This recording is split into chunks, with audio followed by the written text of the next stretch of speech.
Vamos enseguida entonces.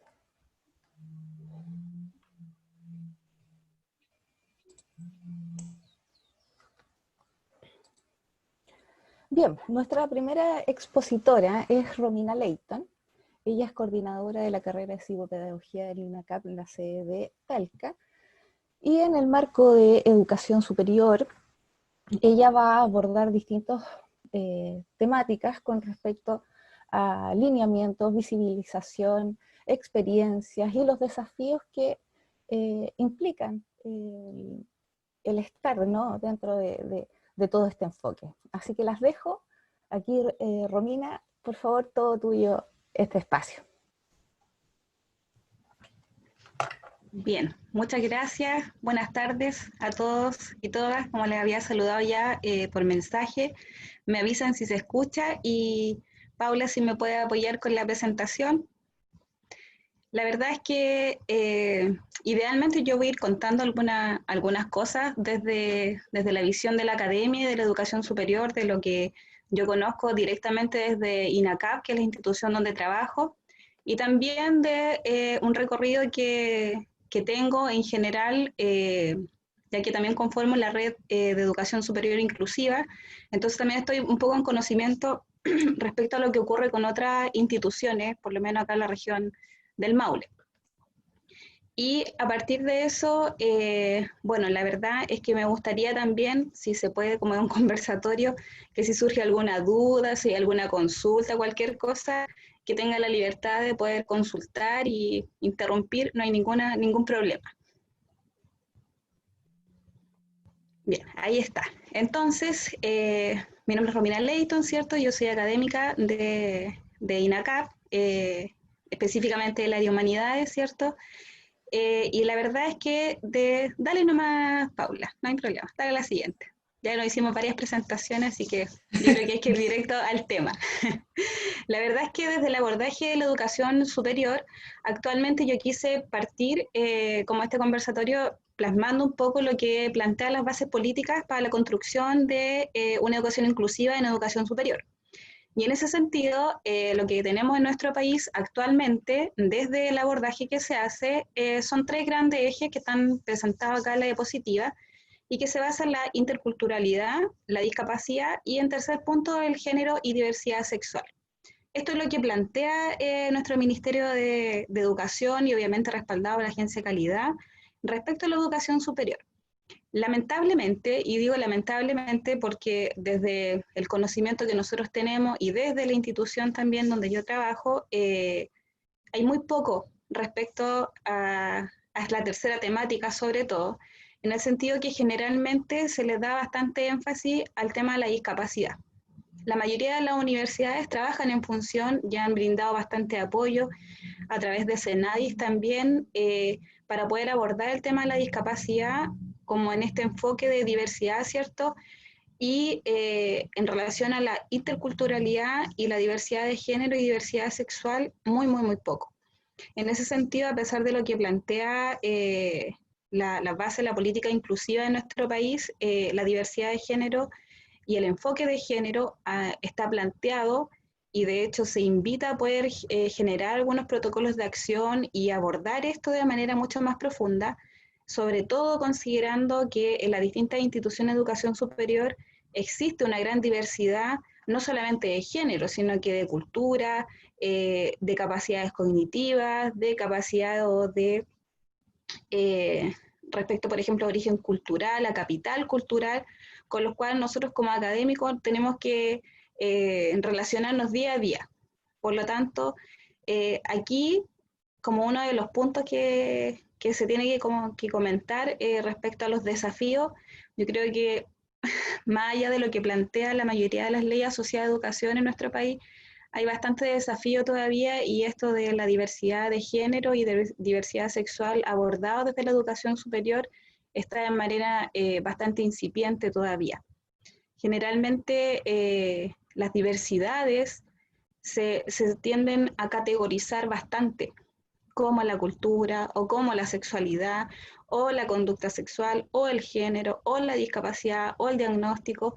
Y la verdad es que a pesar de eso, como opinión personal, yo creo que deberíamos convivir simplemente con estas distintas diversidades que las tenemos todas y que son tan naturales, más allá de que tengamos que de alguna manera poder visibilizarlo casi obligadamente.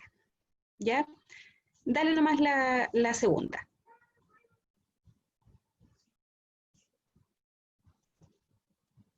Respecto a eso, existen algunos elementos respecto a estos derechos y desafíos que enfrentan, por así decirlo, las minorías sexuales o las distintas diversidades en el tema académico, en el sentido de que a pesar de que yo coloco ahí el informe anual de los derechos, ¿cierto? También hay como una especie de subcultura en el caso de la educación superior. ¿En qué sentido? Que hay distintas percepciones y creencias, por una parte en el ámbito administrativo de los trabajadores que se vinculan a una institución de educación superior, por otra parte la parte docente, académico, y otra subcultura que representan los estudiantes.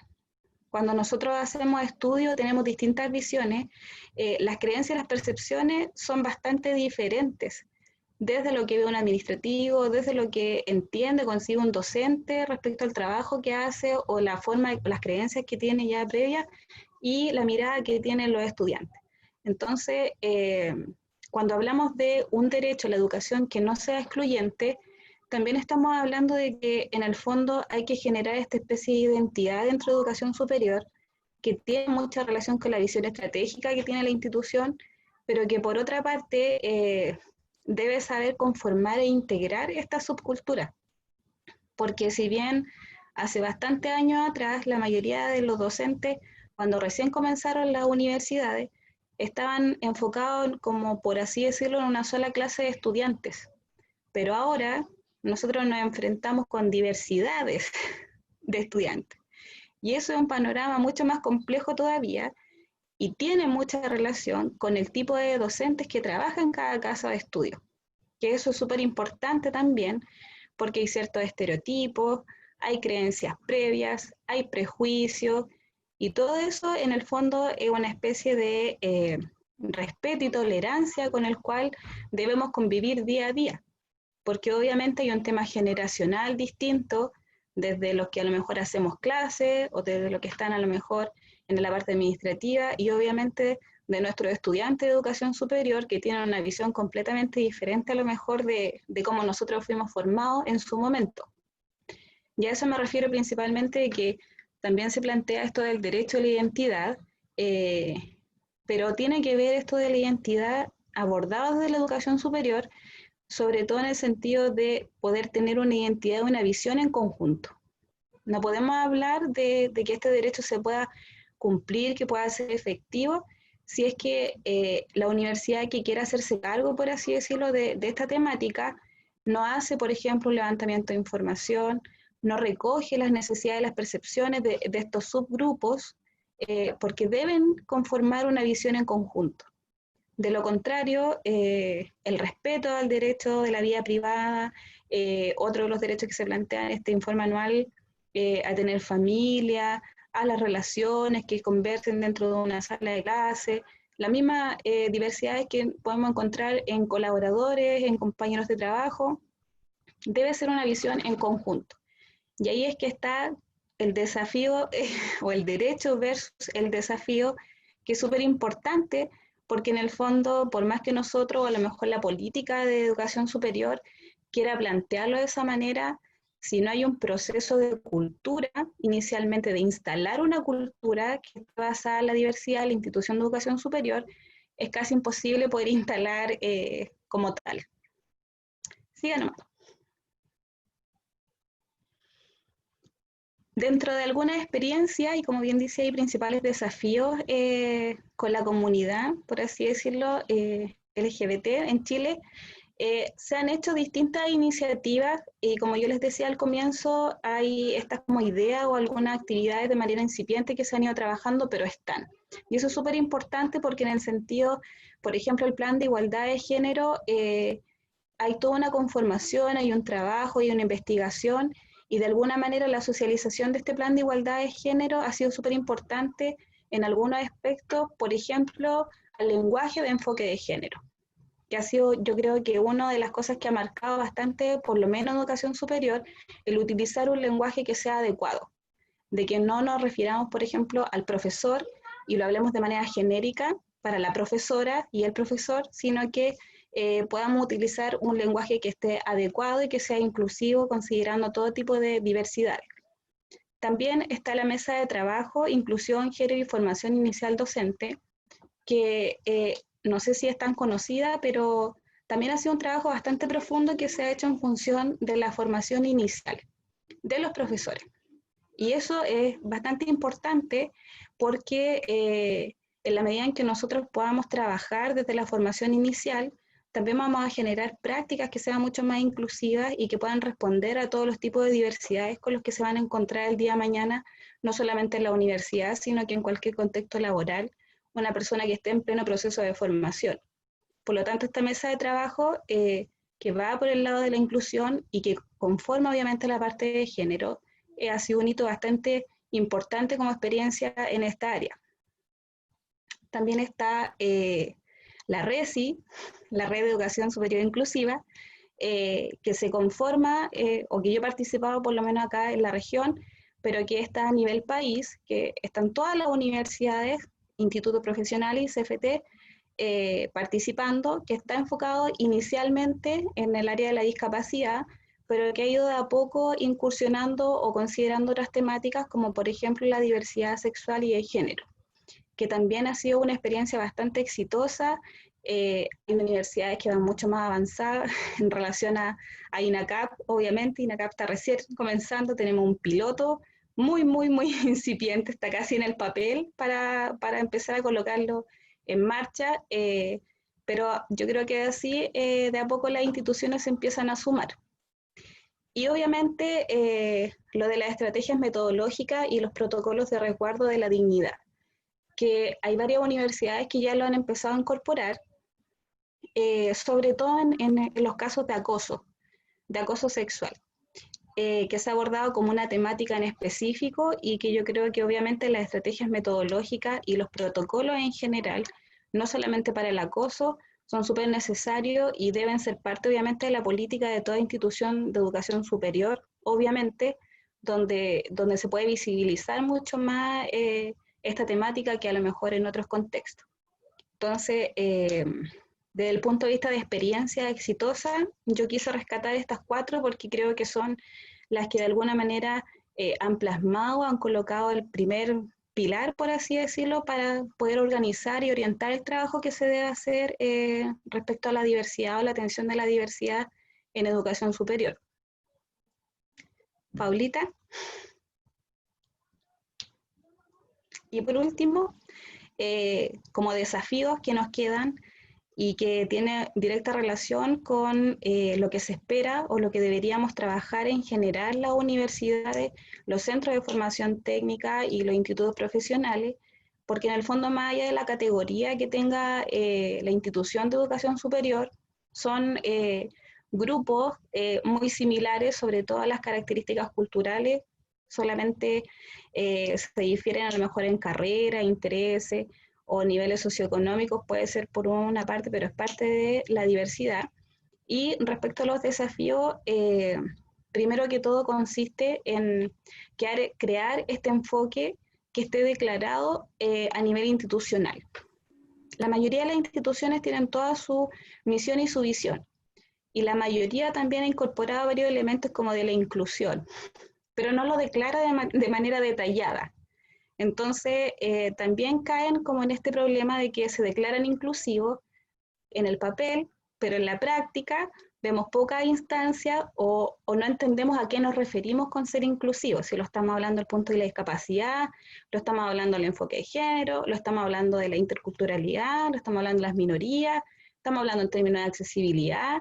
Entonces, por una parte, en el caso de la educación superior, esto debería estar clarificado, así, muy bien estipulado dentro como de la presentación de la universidad, de su plan estratégico, ¿cierto?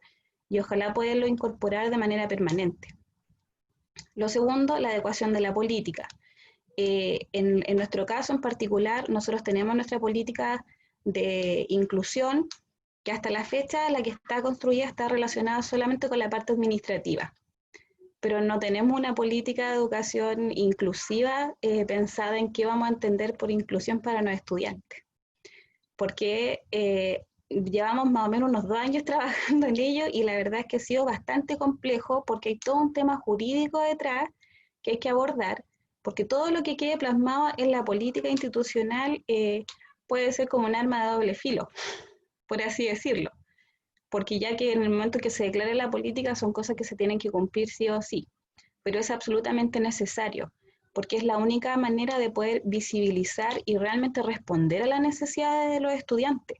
De lo contrario, estaríamos solamente como entregando un servicio académico, pero no esta educación integral o esta formación profesional para un futuro profesional que se inserte en la sociedad y que sea un aporte, estaríamos un poco alejados de eso.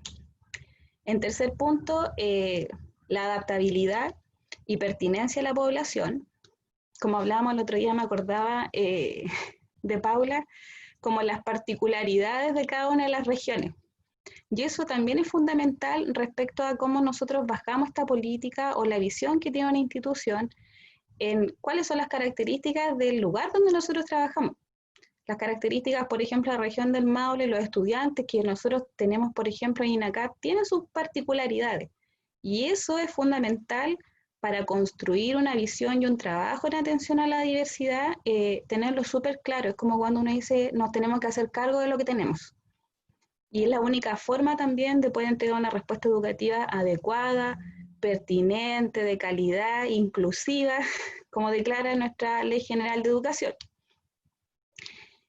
Luego tenemos la estrategia metodológica, muy importante y un desafío vital porque para que nosotros realmente podamos visibilizar esto, los docentes, los administrativos, todas las personas que conforman una institución se tienen que capacitar desde el lenguaje que tengo que utilizar, desde los prejuicios a lo mejor que tengo que derribar, desde la cultura que tengo que crear con mi institución, la identidad que vamos a tener, cómo lo vamos a desarrollar y qué estrategias, y no me refiero a que tenemos que tener una estrategia distinta para el tipo de diversidad, sino que estar claro que estamos conviviendo con distintas personas que tienen desarrollos cognitivos diferentes, que tienen conocimientos previos diferentes, que tienen un contexto día a día en el cual mi realidad es muy distinta a la tuya, etcétera. Entonces, respecto a la estrategia metodológica, hay que preparar a los profesores para poder enfrentar eso.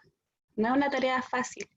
Y a pesar de eso, generalmente se le exige bastante al docente que atienda la diversidad, que trabaje con el estudiante, que adapte lo que tiene que adaptar, pero no le entregamos las herramientas para que lo pueda hacer.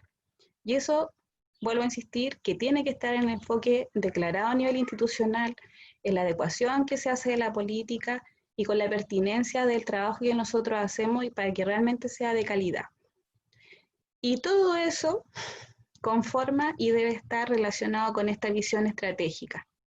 La única manera de que una institución de educación superior realmente pueda cumplir con esta visión estratégica es que por lo menos pase como por estos distintos caminos o rutas, desde el levantamiento de información, de las percepciones, creencias que existen, generar esta identidad y a partir de eso empezar a implementar, adaptar y a trabajar en función de los estudiantes que tenemos. Y ahí a lo mejor voy a dar un pequeño ejemplo, no sé si me quedan minutos todavía, pero hace un tiempo atrás nosotros tuvimos un estudiante que era trans y la verdad es que en ese minuto, de ahí como que un poco nació todo esto de empezar a hacernos cargo de lo que pasaba desde el punto de vista como inclusivo en la universidad. No había una forma clara, o sea, la mayoría de los profesores no sabía cómo tratarlo y el problema en ese minuto fue que él estaba en proceso de cambio de su identidad del nombre en su carnet. Entonces, voy a dar un ejemplo aquí. Él se llamaba, por ejemplo, en su cédula de identidad Romina, pero él quería que le dijeran Pablo. Entonces, era obviamente eso parte del respeto de la identidad. pero era una situación súper chocante porque para los profesores que trabajaban con él no sabían cómo abordar la situación. O sea, me decían, pero si yo lo veo a Romina, ¿por qué quiere que le diga a Pablo? Y como no teníamos una política, no teníamos lineamiento, no está la capacitación, no estaba la manera como específica de poder responder a esa situación, la adaptación que se hizo para poder responder a esta situación fue que, por ejemplo, aparte de conversar con los docentes, ir a hacer como todo un tema de sensibilización, eh, cada vez que él tuviera que rendir una evaluación, se utilizaban desde ese momento en adelante los RUM de los estudiantes. No se utilizaban más los nombres como tales para las pruebas o para todo tipo de actividades. Y eso era genérico. Entonces no pasaba esto de que se sentía discriminado, que no se utilizaba su nombre, el que aparecía o no aparecía, sino que para todo ya de ahora en adelante utilizamos solo el RUT. Y ya ha sido como la experiencia así puntual que hemos tenido, que la verdad es que no tuvimos ninguna dificultad con el caso porque se pudo abordar. Pero también se sabe que pudiese haber pasado a lo mejor a otra situación. No sé si tienen alguna duda, consulta, aporte. Muchas gracias, Romy, por todo lo que nos cuentas y nos enseñas, en verdad, esta visión y esta forma de ir viendo cómo desde la docencia tenemos que ir también educando y formándonos de mejor manera y así enseñando también de mejor manera. Dejo abierto también el espacio por si quieren hacer alguna pregunta en este minuto, si no dejamos las preguntas para el final y pasamos a nuestro siguiente expositor o hacemos alguna pregunta. Les dejo la inquietud. ¿Alguien quisiera hacer alguna pregunta? ¿Algún comentario? Si no, consulta. Stephanie, por favor.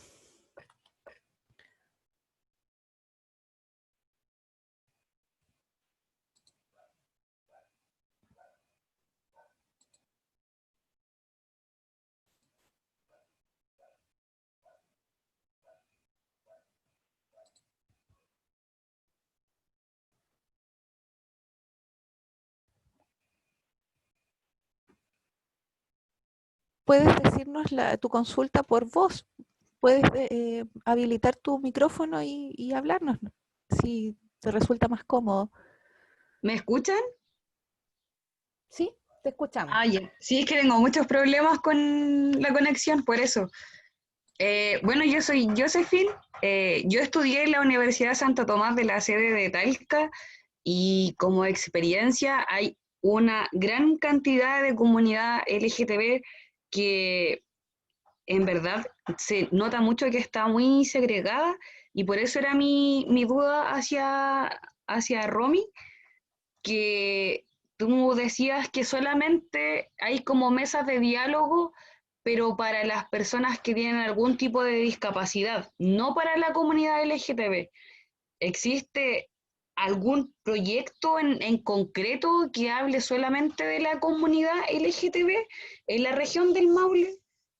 Porque ahí yo también fui al INACAP y fui a otras universidades y claramente hay una segregación hacia la comunidad LGTB y una discriminación muy fuerte, pero por lo menos en la casa de estudio en la que yo estuve no había ninguna política ni nada que respaldara a la comunidad frente a algún problema, alguna dificultad que tuvieran por su orientación sexual o por su identidad. Mi pregunta va es, ¿hay algún proyecto que se esté creando para apoyar a la comunidad desde la región? Específicamente LGTB. Gracias, Josephine. Ya.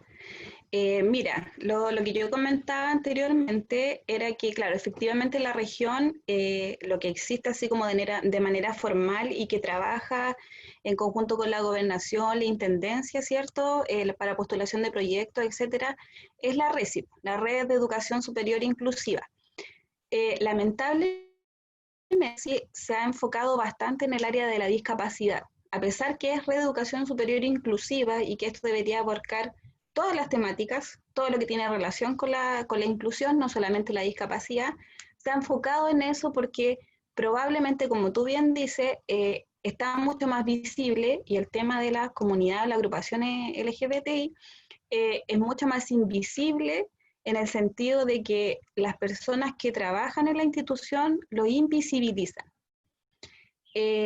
Yo, por lo menos de lo que yo conozco personalmente, no voy a hablar institucionalmente, existen distintas agrupaciones que trabajan en función y que algunos alumnos se han conformado y en nuestro caso han postulado algunos proyectos de manera como particular, a fondos asociados a la universidad o a fondos asociados para poder hacer sensibilización respecto a la temática y para poder visibilizarlo.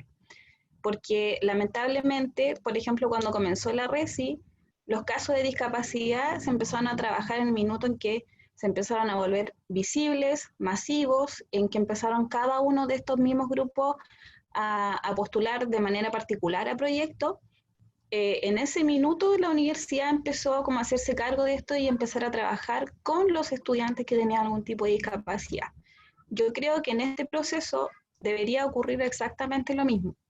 Y, y yo te sugiero, si tú todavía estás en tu casa de estudios, en que ustedes los estudiantes empiecen a conformarse, lo planteen a la Dirección de Asuntos Estudiantiles, porque de hecho la Dirección de Asuntos Estudiantiles de cada universidad, dentro de los lineamientos para educación superior, tiene la temática de inclusión y tiene fondos destinados para eso. No sé cuáles sean los fondos de cada una, pero sí sé que eso viene por ley.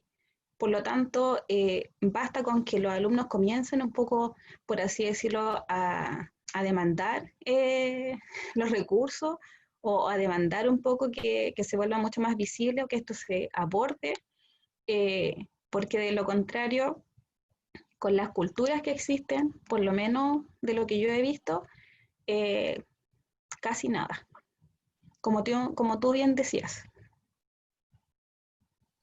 Sí, en relación a lo que dice, mi casa, o sea, ya no es mi casa de estudio, que quedé hace como 1 o 2 semanas, pero nunca se trató el tema, nunca se habló. De hecho, los profesores, a los compañeros que se vestían distinto, en específico yo tenía un compañero que se pintaba las uñas, porque él era hombre, se identificaba como hombre, a él le gustaban las mujeres,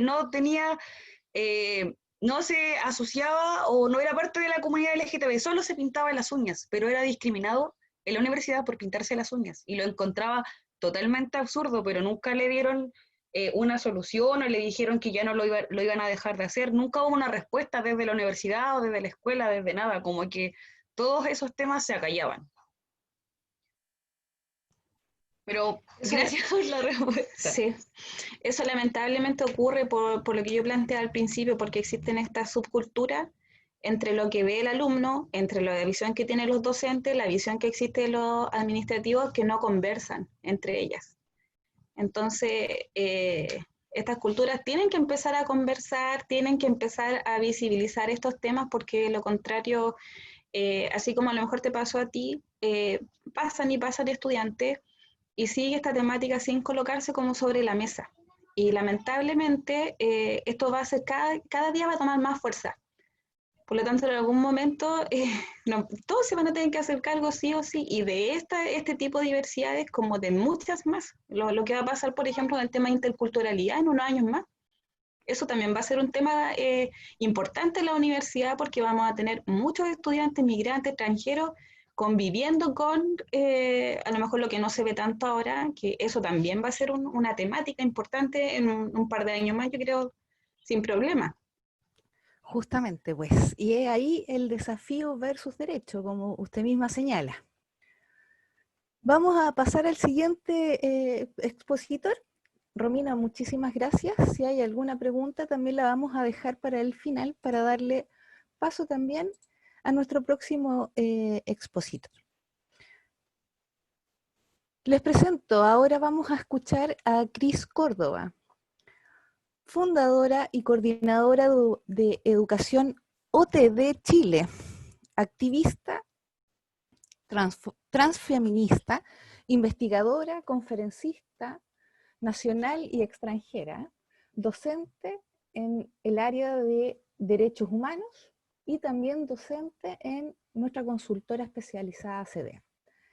Cris, dejo abierto entonces el micrófono para que nos cuentes respecto de las temáticas que vienes a colaborarnos desde tu experiencia y desde tus conocimientos. Muchas gracias, Francisca. Tengo una bueno, buenas tardes a todos. Gracias por la invitación para poder estar aquí hoy día. Bueno, algunas ya me han escuchado en la clase que tuvimos el lunes, el último curso de SDEP. Y así que algunas cosas puede que ya las hayan escuchado. Aún así, voy a, si me permites, compartir pantalla para poder mostrar un PPT. Paulita, tú vas a tener que permitirle Ahí compartir. está, ahí está.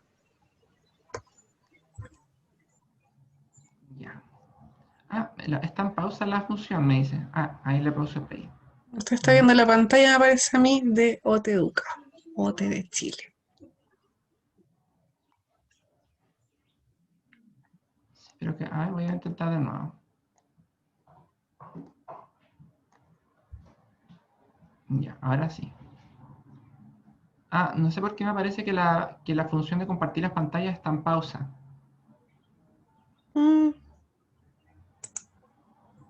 No lo sé, Cris. Eh, Fran, ¿la tuya la tienes compartida o no? Porque estás como anfitrión, por lo tanto, no debería haber dificultades.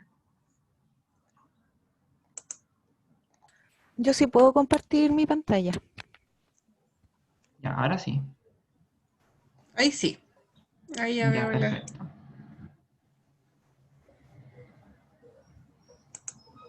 Bueno, yo les vengo a contar un poco acerca de la organización en la que trabajo, que es OTD Chile, Organizando Transdiversidades. Nosotros somos una organización que tiene raíces bien profundas. El año 2005 nace OTD, aunque en ese tiempo OTD era una sigla para otra cosa, era Organización de Transexuales por la Dignidad de la Diversidad. Esta organización sufre una refundación el año 2015, en la cual se transforma en Organizando Transdiversidades. De ese proceso de refundación es que yo soy parte, no soy la única fundadora. Somos una serie de socios que hicieron parte como de esta refundación. Desde ahí entonces es que hemos estado trabajando en varias áreas que les voy a ir contando a continuación. Eventualmente, si nos quieren conocer más, ahí está nuestro sitio web www.otdchile.org. Solemos mostrar esta nube de palabras como para, de alguna forma, como dar una idea, una imagen de lo que es OTD y de lo que hace OTD y cuáles son en el fondo las cosas y los valores que son importantes para nosotros y que tratamos de reflejar en nuestro quehacer tanto hacia afuera como dentro de la organización. Trans, ¿verdad?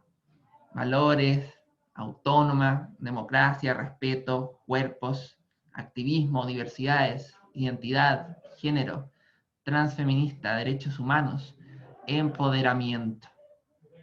Todas estas palabras significan algo importante para nosotros y, como les contaba, las tratamos de hacer parte constantemente del accionar que tenemos hacia adentro y hacia afuera. Les voy a contar un poco ahora de la misión y la visión. ¿Qué es lo que hace OTD? ¿Cuál es el objetivo que tenemos nosotros? Nuestra misión es construir comunidad desde el activismo transfeminista para la defensa y promoción de los derechos humanos de las transdiversidades y su empoderamiento. Es decir, como pueden ver, para nosotros el tema de la comunidad es muy importante y se van a ir dando cuenta también a la hora de que les presente cómo trabajamos en OTD, de que el construir comunidad, el encontrarnos entre personas trans, no binarias, el encontrarnos entre grupos familiares también, de todas las edades, en el fondo el encontrarnos, empoderarnos, darnos herramientas, no solamente para que nuestras vidas propias sean exitosas, sino que también la de los otros y poder empoderarnos todos juntos para todos como poder levantar la voz y no simplemente como soportar como este sistema como que se nos viene encima, es muy importante dentro de lo que es como el objetivo como de OTD. ¿Cuál es nuestra visión? Nuestra visión es una comunidad basada en valores y las prácticas de la democracia. Como les digo, es muy importante también para nosotros esto, en lo que es el funcionamiento interno de nuestra organización, en que todas las personas puedan decidir autónomamente respecto a sus cuerpos e identidades, sin pautas ni mandatos sociales de género. Y aquí también, ¿verdad?, es una de las cosas que nosotros como que aspiramos a, ¿verdad? La autonomía del cuerpo, la autonomía de la identidad, sin mandatos sociales y de género. La autonomía también, aunque no aparece ahí, de la expresión, el cómo yo me visto, el cómo eso es juzgado, que yo pueda ser libre para poder expresarme como quiera, tener la identidad como que quiera, tener el cuerpo y modificarlo como yo quiera, tener autonomía con respecto a la persona. Bueno, nosotros en el fondo, obviamente, como les contaba, somos un equipo. Somos un equipo bien grande y somos una organización que hace hartas cosas. Y como tal, entonces tenemos un equipo bien grande, de personas bien diversas también. Generalmente ustedes podrían pensar de que, bueno, como TD es una organización trans, me imagino yo que, bueno, las personas que van a estar ahí, o la mayoría de las personas, van a ser todas trans. Y la verdad es que no solamente somos personas trans, lo cual también nos hace sentir bien orgullosos, porque nos damos cuenta de que es una lucha que, pese a de que es muy importante la presencia de las personas trans dentro de nuestra organización y en los cargos de coordinaciones y directivos, también es muy importante la presencia de aliados, porque sabemos que esta es una lucha que no podemos llevar a cabo por nosotros mismos soles. Por eso entonces tenemos a papás, mamás de niñas trans, tenemos a personas trans, transfemeninas, transmasculinas, personas no binarias, tenemos a personas cis también, es decir, personas que no son trans, de distintas orientaciones y distintas expresiones también. Todo esto conforma entonces un equipo bien grande y que nosotros siempre, bueno, obviamente aquí tenemos también personas que trabajan dentro de OTD y personas que son voluntarias dentro de OTD.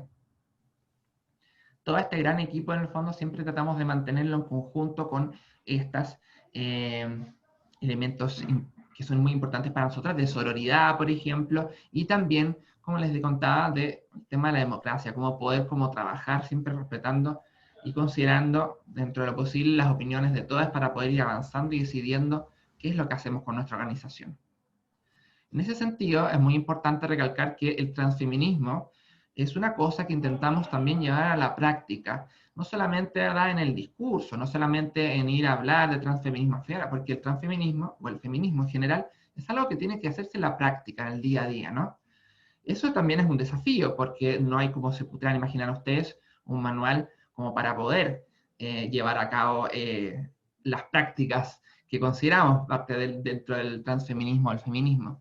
Pero por eso mismo es un desafío que nos mantiene siempre constantemente observándonos, nuestras prácticas y también las cosas que transmitimos a los demás. Claramente, no siempre lo logramos, porque todas las personas, ¿verdad?, y todos los espacios, de repente uno como que mete la pata, no logra una cosa aquí, no logra una cosa allá, pero siempre el espíritu es poder tener esta guía del transfeminismo y de la democracia y los otros conceptos que les contaba en nuestro quehacer. Ahora les cuento un poco del quehacer, qué es lo que hacemos. Como les decía, generalmente está centrada en la comunidad, toda nuestra estructura de funcionamiento. Y podemos claramente llegar a OTD de distintos lados, pero para contarles un relato, vamos a imaginarnos llegando por un lado en particular. Pensemos en la comunidad trans y en la comunidad no binaria. Personas que muchas veces, no siempre, están con falta de información. Personas que están descubriendo recién qué es lo que les está pasando, cómo están sintiéndolo, cómo enfrentarlo con sus familias, con sus amigos, con sus entornos. Y es una situación compleja donde el siente generalmente es muy sole. en donde no hay apoyos. Y pese a que muchas veces la gente hoy en día especialmente logra encontrar mucha información en las redes sociales, no siempre es suficiente a la hora de aterrizar, ¿verdad?, en la sociedad chilena. Por eso entonces es que Atenciones vendría siendo como nuestra unidad como de entrada, o una de las unidades de entrada, en donde las personas llegan y pueden solicitar, por ejemplo, una hora con nuestro equipo de atenciones, que consiste en dos partes, la atención psicológica y la atención de pares, la consejería de pares. La atención psicológica consiste, ¿verdad?, en nuestra psicóloga que tiene muchos años de experiencia en OTD, ¿verdad?, y que puede ayudar a facilitar a las personas a realizar los trámites que requieran, por ejemplo, obtener un certificado para hacer alguna tramitación posterior o acceder a terapias endocrinológicas. Y por otro lado, el equipo de los consejeros de pares, que son personas trans que, aunque no tienen en el fondo un grado como de académico, sí son pares, y eso con experiencia, y eso es muy importante para las personas trans. De hecho, la mayoría de la gente que llega a OTD busca, más que la consulta psicológica, la atención de pares. Poder ver a otra persona trans cara a cara por primera vez, muchas veces, y poder compartir experiencias, saber qué es lo que les está pasando, si es que a otras personas les ha pasado lo mismo, cuáles son los pasos que debería seguir ahora, qué es lo que tú me recomiendas en tu experiencia, es algo súper importante para una persona trans. El poder reconocerse con pares. Como el reconocimiento de pares, la idea es que vaya más allá de solamente como esta instancia particular, es que viene nuestra área comunitaria, en donde tenemos una serie de espacios en donde facilitamos el encuentro de personas trans, para que nuevamente compartan experiencias, puedan hacer amistades, especialmente cuando sus amistades anteriores las han rechazado o sufren rechazo en sus familias. Estos espacios de generación de vínculos son súper importantes y tratamos de hacerlos todas las semanas durante la mayor parte del año en nuestro grupo de encuentro para personas trans. Ahora se está haciendo de manera online, como se podrán imaginar. Así también las otras actividades comunitarias que tengan como objetivo unir a gente, hacerlas participar en instancias recreacionales, ¿verdad?, en común, es parte importante también de esta unidad. Como ahora, claro, no solamente son las personas trans las que transicionan, sino que también las familias. Es importante también cuidar qué pasa con el entorno de la persona trans. Y ahí es donde es importante nuestra unidad de MAPADRES. Decimos MAPADRES para decir madres y padres al mismo tiempo. Es como un invento que hicimos ahí, aunque no sé si es que se ocupe en otra parte también. En MAPADRES, entonces, lo que se busca es dar apoyo a los familiares de las personas trans. Familiares de todo tipo, ¿verdad? Personas que en el fondo sean como queridas. Las personas trans también pueden incluir a parejas, en este caso, aunque en general está más bien enfocado a madres, padres, hermanes, abuelos, etcétera, tías, cualquier persona que tenga un vínculo familiar cercano con la persona.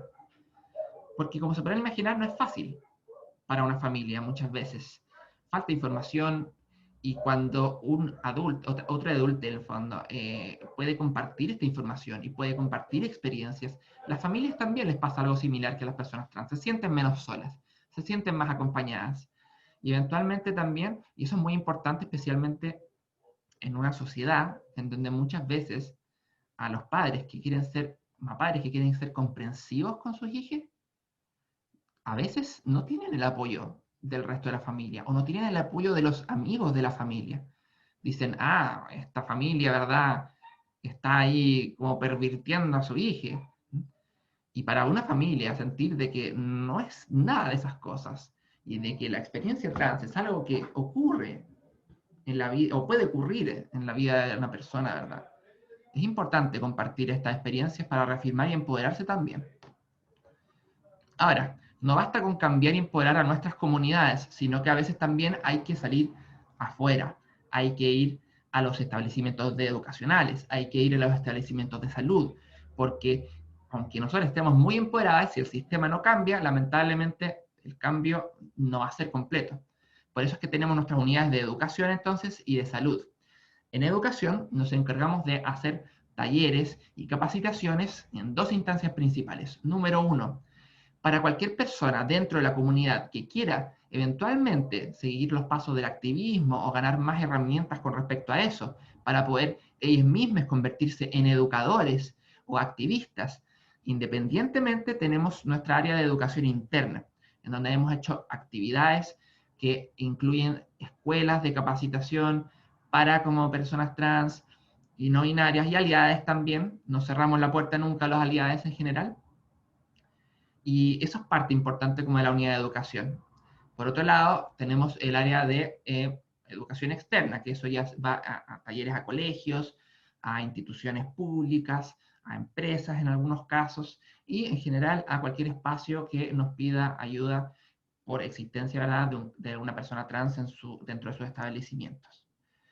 En salud, por otro lado, tienen el trabajo un poco más duro de hacer incidencia ya en hospitales, consultorios y otros espacios asociados a la salud, donde, como se podrán imaginar, las personas tampoco tienen conocimiento muchas veces de la vida de las personas trans y de lo que significa ser una persona trans y las necesidades de una persona trans.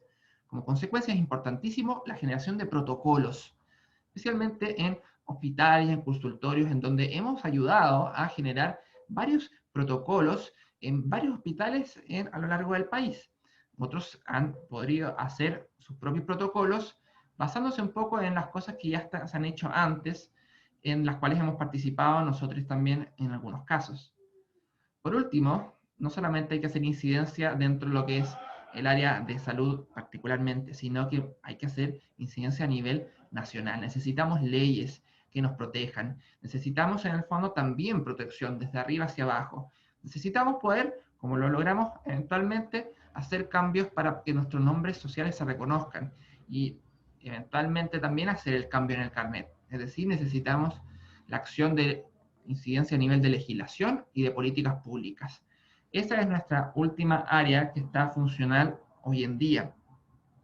Así entonces todas estas áreas se van comunicando y trabajando en conjunto, claramente todo unido a comunicaciones para poder efectuar el trabajo que hacemos. Es un trabajo gigantesco, es un trabajo de pulpo. Quizás debería haber puesto un pulpo aquí como para tratar de representar lo que hacemos. Por eso es que muchas veces lamentablemente nos quedamos cortes en algunos accionarios, pero la pasión con la que trabajamos y que le ponemos a nuestro activismo es muy importante también para poder avanzar y lograr las cosas que hemos logrado hoy en día. Nuestra área de acción lamentablemente solamente se reduce en estos momentos a la región metropolitana, generalmente más centrado dentro de lo que es el Gran Santiago. Antes existía una OTD en Concepción también, pero eventualmente la falta de recursos y la falta de coordinaciones terminó haciendo de que OTD Sur dejara de funcionar, lo cual hace de que hoy en día hayamos adoptado una nueva estrategia. Esta nueva estrategia es centrarnos en la región metropolitana y más que ir a fundar o a mantener como capítulos de OTD en otras regiones, es más bien entrar en contacto con organizaciones que sean de otras regiones, organizaciones que podamos, con las cuales podamos colaborar, con las cuales podamos nutrirnos y con la cual podamos también compartir herramientas. Eso se ha hecho, por ejemplo, a través de estas escuelas para activistas en las cuales en el año 2017, hicimos una escuela a nivel nacional. Lamentablemente no la hemos podido replicar por falta de fondo en este minuto, pero en esa escuela, por ejemplo, trajimos a personas trans, no todas, pero de muchas regiones del país, y de ahí quedaron vínculos muy importantes, muy fuertes que se han mantenido hasta el día de hoy. Esos vínculos, creemos, son más importantes. También, como yendo a la línea de la descentralización, tratar como el fondo de colaborar y hacer de que estas organizaciones de otras regiones también puedan levantar sus propios activismos y no necesariamente dependan de una organización de la capital como para que se puedan llevar a cabo actividades y otras instancias. Para ir cerrando, bueno, eso es lo que contaba un poco con redes, claramente, ¿no? Las redes no son solamente entre organizaciones de nosotros, con las cuales no siempre es fácil, como se imaginan, trabajar. Las organizaciones dentro del mundo del activismo muchas veces tienen objetivos particulares o visiones particulares que hacen de que a veces haya choques, y eso a veces es lamentable a la hora de poder trabajar en conjunto. Sin embargo, es importante siempre como poder mantener como el trabajo con la mayor cantidad de organizaciones posibles, ya que, como sabemos, la unión es la que hace la fuerza. También, por otra parte, es importante también mencionar que las redes no solamente tienen que hacer con otras organizaciones, sino que también con otras organizaciones de la sociedad civil que trabajen otros temas en el activismo, con municipalidades, con instituciones dentro también del aparataje estatal, como por ejemplo los servicios de salud metropolitanos, ¿verdad? Y así, en el fondo, con distintas instancias, con el Sename también hemos trabajado, y otros organismos con los cuales es importante mantener una vinculación y una red que permita constantemente, ¿verdad?, la implementación de estos trabajos, y también lograr de que no solamente seamos las únicas personas que estamos educando. Como les hemos dicho, es importante trabajar con aliados, tanto dentro de la misma organización, así como para afuera, porque esto no es algo que se va a lograr solamente con el puro esfuerzo de las personas trans, sino que con el esfuerzo de todos. Por último, hay muchos desafíos, los cuales creo que Francisca pudo sintetizar bastante bien. Hoy en día tenemos algunos trabajos particulares que en los cuales que estamos enfocando. Claramente todos queremos apuntar a una ley integral de la identidad de género integral, es decir, que pueda tomar aspectos, por ejemplo, de la salud, que no están siendo recogidos, tomar aspectos ¿cómo se llama esto?, de laborales, que tampoco han sido como en el fondo recogidos en la ley de identidad de género, la inclusión eventualmente de niñas en la ley, y así una serie de otras cosas que han quedado cojas con esto de la implementación de la ley. También poder reforzar la ley antidiscriminación, porque podemos ver que en el país lamentablemente han aumentado la acción de grupos antiderechos, y en situaciones donde los derechos humanos se van viendo frágiles, es importante como poder reforzar las herramientas ya existentes también para hacerlas más funcionales, porque la verdad es que la ley antidiscriminación es bastante poco funcional hoy en día, como a la hora como de poder generar cambios reales. Así entonces creo que hay muchos desafíos en el área de la salud, de la educación, en el área laboral, y creo que, bueno, y ¿por qué no decirlo? Y por qué no también decirlo a nivel constitucional, con el avance de nuestro país hacia un plebiscito que pueda eventualmente generar una nueva constitución, va a ser para nosotros muy importante toda la incidencia para poder eventualmente llevar la protección de derechos en lo posible a un nivel constitucional. Como pueden ver, los desafíos por delante son múltiples, de distintos grados de dificultad, de distintos grados de ambición y con distintos grados eventualmente de éxito en el futuro. Pero aún así, seguimos avanzando y seguimos adelante. Y como les dije nuevamente, para cerrar, no solamente nosotros como personas trans y no binarias, sino que con todas nuestras comunidades, no solamente la diversidad, sino que también con todas las aliadas que avanzamos hacia un mundo y un país donde se respeten más los derechos humanos de todas las personas. Muchas gracias.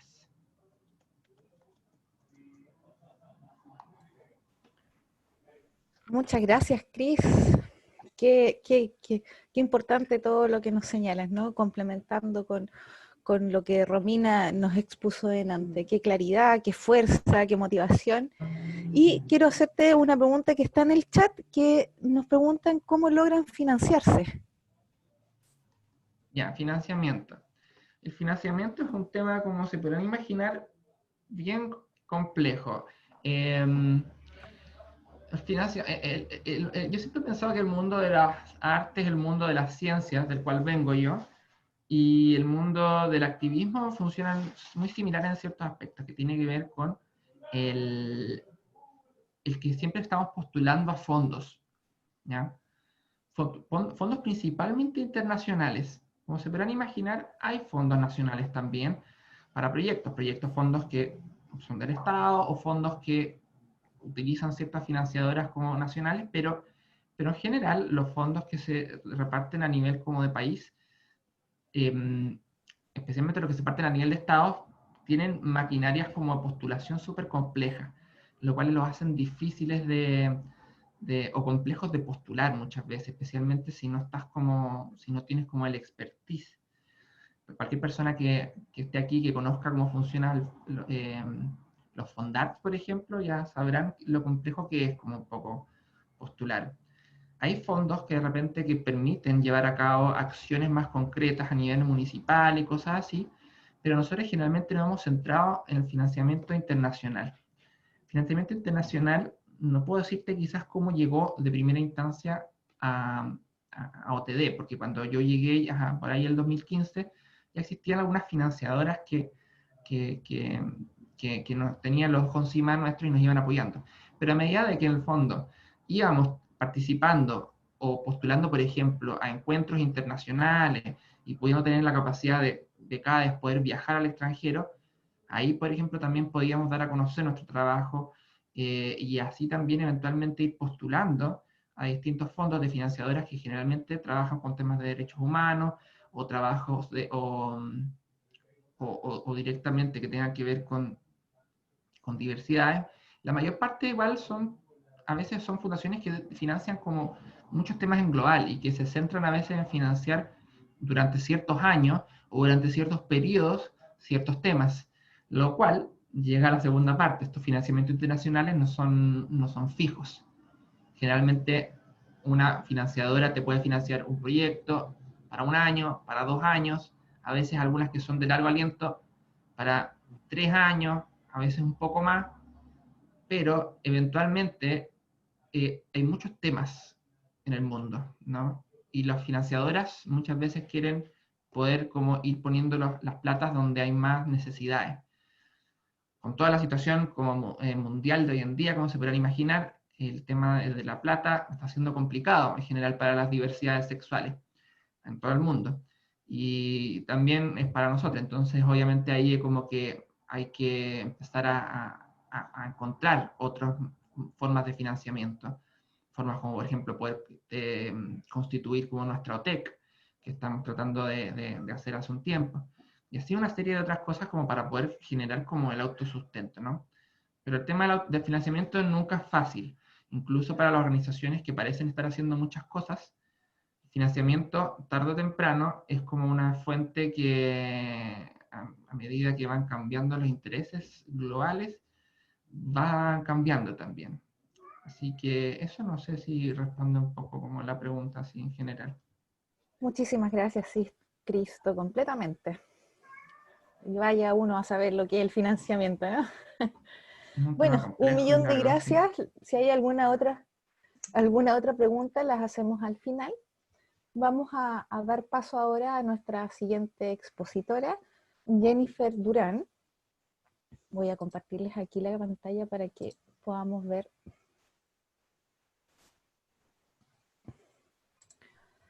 Jennifer Durán es docente del área de género y también docente de nuestra consultora especializada CDEF.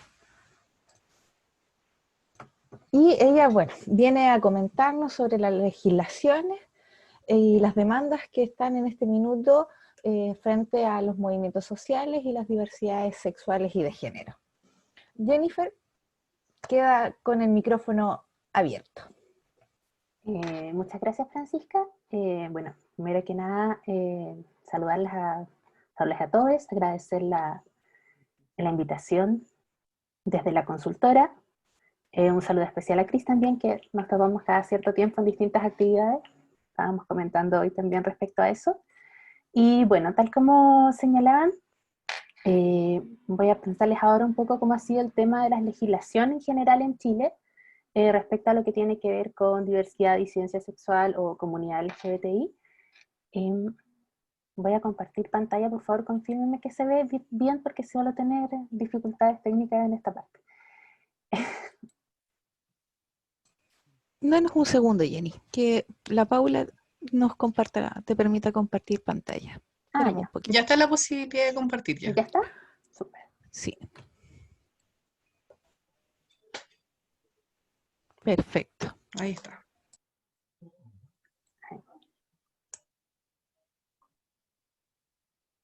Ya. Bueno, tal como les comentaba, la idea es que podamos revisar ahora un poco cómo han sido los avances de la legislación, cómo se va eso entrecruzando con las demandas, cómo han ido evolucionando un poco también esas demandas hasta las demandas actuales del movimiento. Y bueno, también ahí igual que con las exposiciones anteriores, después cualquier duda la podemos ir resolviendo al final. Y bueno, le voy a pedir también si alguien me va contando si es que sale algún comentario, porque yo aquí no pierdo la parte del chat cuando estoy en la presentación. No se preocupe. Entonces, bueno, lo primero, darle un poco de contexto a cómo ha ido siendo el movimiento acá, que podamos ir viendo después qué pasa con las demandas y con las legislaciones.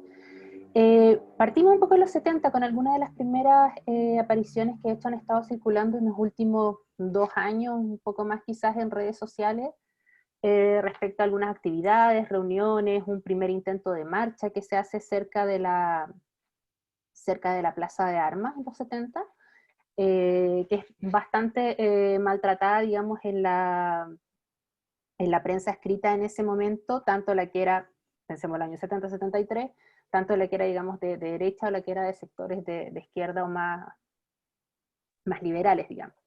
Esto porque, bueno, en ese momento y en ese contexto un poco más mundial, entre comillas, Guerra Fría, la homosexualidad, cada bando decía que la homosexualidad era como un vicio del otro lado, en este sentido de ser como un comportamiento todavía fuertemente castigado socialmente.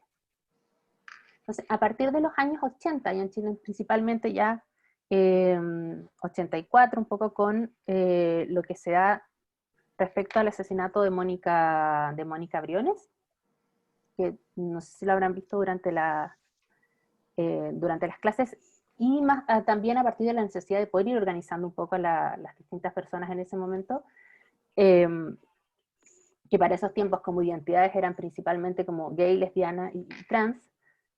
Se funda la agrupación Ayuquelén, el colectivo Ayuquelén, que es el primer grupo de lesbianas, y también primero de las primeras organizaciones visibles en ese momento en Chile.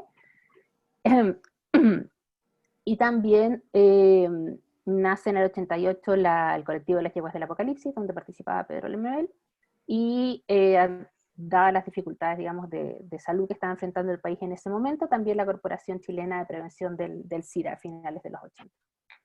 En los 90, ya con el ingreso a la democracia o con el fin de la dictadura, se va organizando mucho más todo lo que tiene que ver con el movimiento en Chile, principalmente en base a dos centros, en base a dos nichos.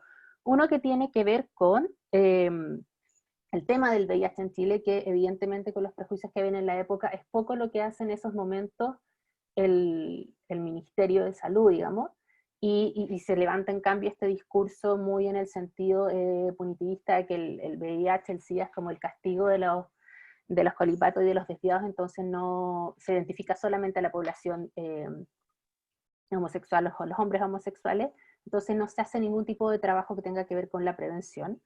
Y el otro granito, digamos, que se da también a fines de los 90, tiene que ver principalmente con que van surgiendo estas distintas organizaciones, trabajo y estudios lésbicos, empieza a haber visibilización, sobre todo a fines de los 90, por ejemplo, todavía con estos sesgos muy de programa con humo de fondo, digamos, pero se empiezan a aparecer, digamos, entrevistas en TVN o por distintos programas ya más presentando la comunidad.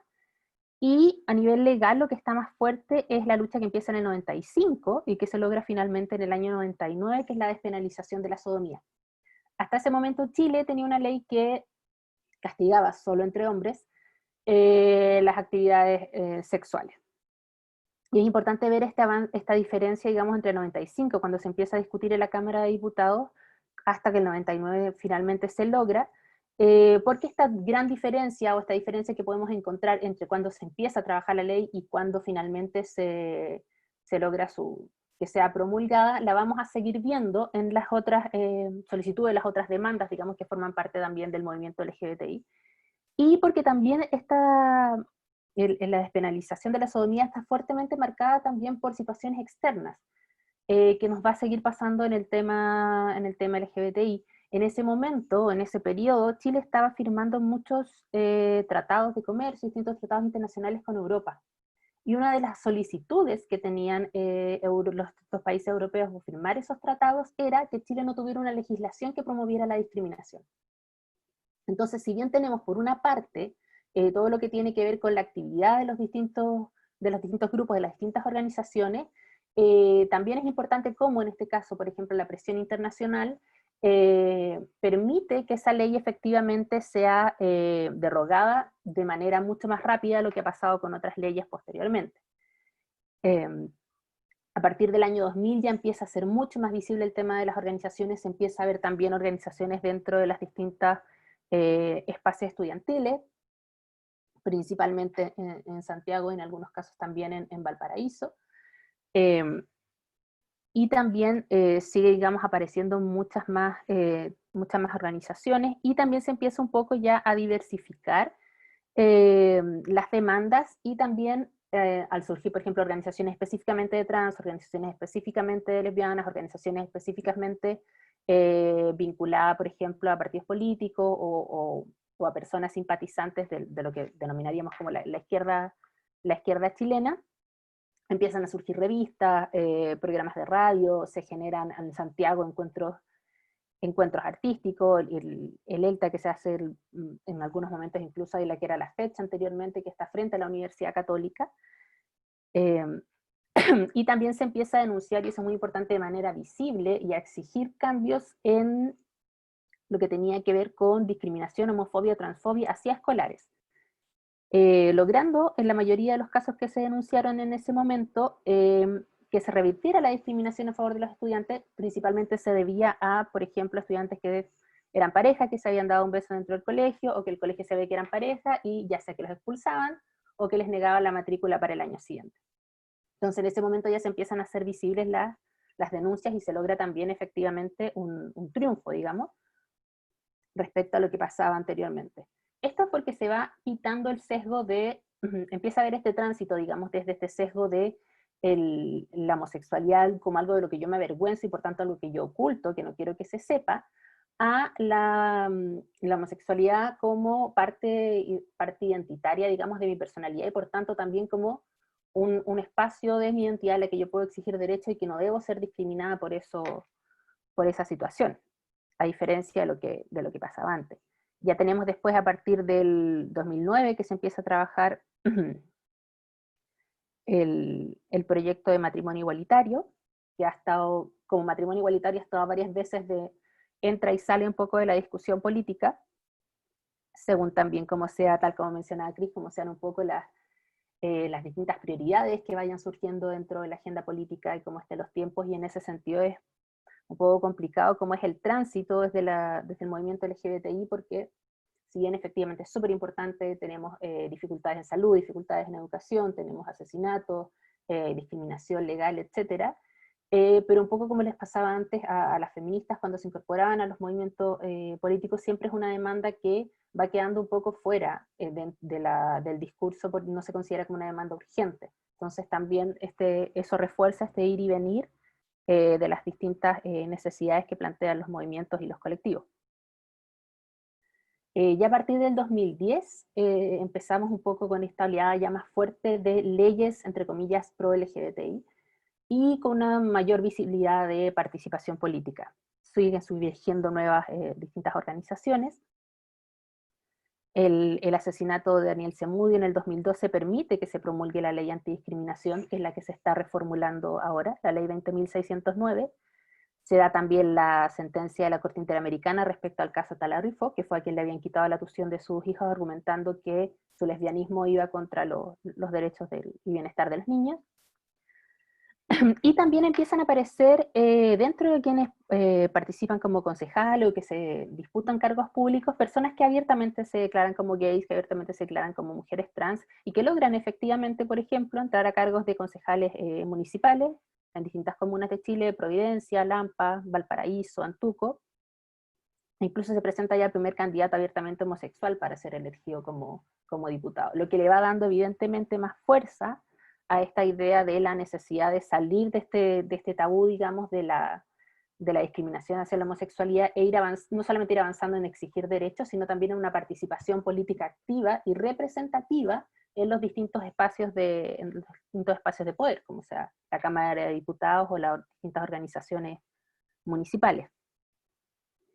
Ya del 2000, algo que quisiera señalar, la ley antidiscriminación partió trabajándose al 2005, y tal como veíamos recién se toma aproximadamente casi 10 años, un poco menos de 10 años, en poder ser aprobada.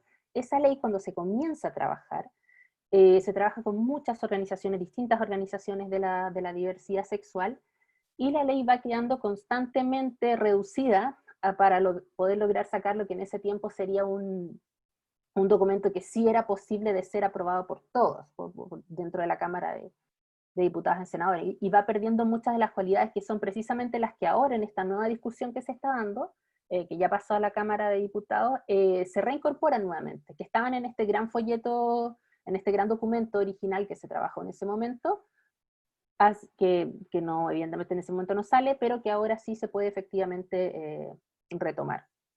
Entonces es importante también ver ahí cómo se van haciéndolo, cómo van avanzando un poco los tiempos, y en ese sentido también se va permitiendo cada vez más poder aumentar este rango de derechos, y poder aumentar también un poco, perdón, poder aumentar también el acceso real y efectivo a la justicia.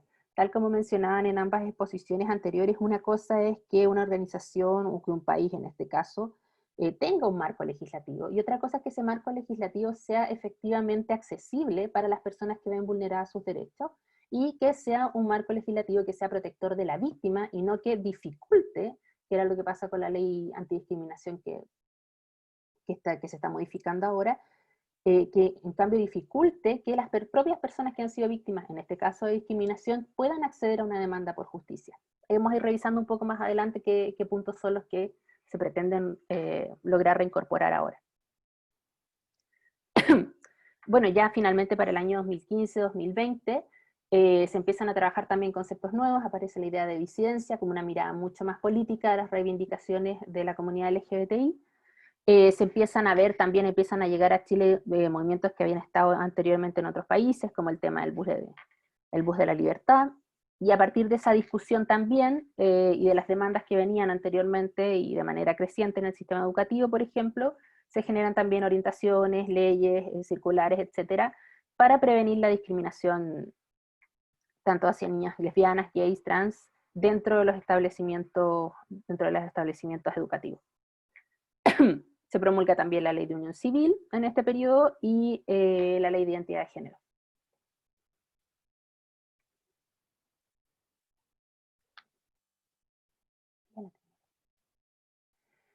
Ahora, pensando en el movimiento LGBT acá en Chile, tenemos, y cómo se va armando, digamos, para poder encontrarse en el espacio con la parte más formal, que tiene que ver con poder generar leyes o estrategias de protección más estatales de Chile. Tenemos distintas dificultades. Bueno, una de las que ya mencionaban en la primera exposición, esto de que hay todo un mundo fuera de las grandes ciudades y Santiago no es Chile. Entonces, mientras tenemos un gran número de organizaciones, un gran número de representantes, un gran número de activistas, que permite a su vez que dentro de Santiago, dentro de la ciudad de Santiago, dentro de la región metropolitana, con todas las dificultades y diferencias que pueda haber, pero las discriminaciones en general sean denunciadas, sean visibilizadas y tengan cierto seguimiento de las organizaciones, esa situación se ve mucho más dificultada en regiones, en particular en las regiones que tienen un enraigambre mucho más conservador. Entonces tenemos las dificultades para poder acceder efectivamente a no sufrir discriminación, a no sufrir violencia, o a que si de sufrirla las organizaciones, las autoridades locales efectivamente tomen esa denuncia y no pasen, por ejemplo, a ser otro organismo vulnerador más de la persona que está siendo agredida, que está siendo vulnerada algunos de sus derechos. Que es un poco lo que pasa también con el tema de la violencia femicida que vemos en regiones o en distintos lugares. Hay bastante similitud ahí en los tipos de violencia y en las formas o los fallos que ha tenido hasta ahora tanto el sistema tanto el sistema judicial para enfrentarse a esos casos y resolverlos de una manera que sea positiva. Otras dificultades también que están ahí es que se genera, dado esto mismo, un cierto espacio de mundo seguro entre las ONGs, las distintas ONG LGBTI, y la academia, que son los espacios, principalmente los espacios universitarios, también nuevamente en Santiago o en grandes ciudades, donde se van discutiendo, se van trabajando distintos temas, pero que a la población LGBTI en general no le llega porque su realidad local es muy distinta y todavía tienen como primera prioridad no perder el trabajo y no ser golpeados, digamos, en sus barrios o en los lugares donde se mueven. Entonces se da una discusión como muy alta, muy académica, que no siempre se encuentra, y que hay una fuerte denuncia desde los grupos que son más desde la organización social, de la organización sindical o de la organización de base, de cómo poder dialogar o de cómo poder generar puntos en común o cuáles son las prioridades, por ejemplo, que hay que levantar hacia el gobierno. Por ejemplo, una de las como más típicas, digamos, es, bueno, nos ponemos a trabajar hasta conseguir el matrimonio LGBT, o nos ponemos a trabajar con el tema de la ley antidiscriminación para prevenir la violencia. ¿Qué es más importante? ¿Que podamos casarnos o que no nos maten en la calle, o que si nos agreden esa persona efectivamente pueda acceder a justicia? Se van abriendo también distintos espacios desde el ecofeminismo disidente, el concepto de queer, que trabaja esta idea de lo raro desde una perspectiva más latinoamericana, y también las distintas iniciativas, las distintas actividades ya como directamente desde el activismo. Tenemos por otro lado desde los feminismos, que menciona Cris también, un poco estas dificultades con discursos que estos son de las TERF, que son las mujeres feministas que niegan la entrada a las organizaciones a las mujeres trans, y las feministas que son abolicionistas del trabajo sexual, que hay una fuerte discusión ahí en general de las trabajadoras sexuales, pero en particular también de las personas que se dedican al trabajo sexual dentro de la población LGBTI. Dentro de la misma comunidad también tenemos dificultades que la transfobia, la bifobia y la plumofobia, que en el caso de la plumofobia es como este maltrato, digamos, o esta exclusión hacia las locas que se les nota, por decirlo de una manera coloquial, y cómo la transfobia, la plumofobia y la bifobia van generando también dificultades y rupturas dentro del movimiento, dentro de las distintas organizaciones, que van generando efectivamente ya sea quiebres de organizaciones o dificultades, por ejemplo, cuando nos enfrentamos en el trabajo legislativo o cuando queremos levantar una demanda para poder plantear un tema, un poco lo que decía Cris también, para dónde se van los fondos. En el caso de Chile, la mayoría de los fondos que llegaban a nivel internacional era en prevención de VIH, hasta que Chile entró a la OCDE, por tanto, las organizaciones de hombres gays solían tener mucho más acceso a financiamiento, por ejemplo, que las organizaciones de lesbianas, y se da la dificultad de las organizaciones mixtas, que tenían también un poco estas pugnas, bueno, de visibilidad, de qué temas levantamos primero, de cómo nos armamos para poder efectivamente que a cada una de las letras, digamos, que a cada una de las identidades que presentan dificultades, efectivamente se puedan generar actividades para resolver esas dificultades. Y bueno, se van sumando también todas las dificultades que se han incorporado en general ahora, lo que tiene que ver con los estudios sociales, estudios de ciencias sociales, que son todos los desafíos de la interseccionalidad, cómo cruzamos ser lesbiana con la clase, cómo cruzamos ser trans con la nacionalidad, cómo cruzamos ser VIH positivo con la etnia, y cuáles son las distintas demandas que vamos a levantar a partir de esas dificultades específicas.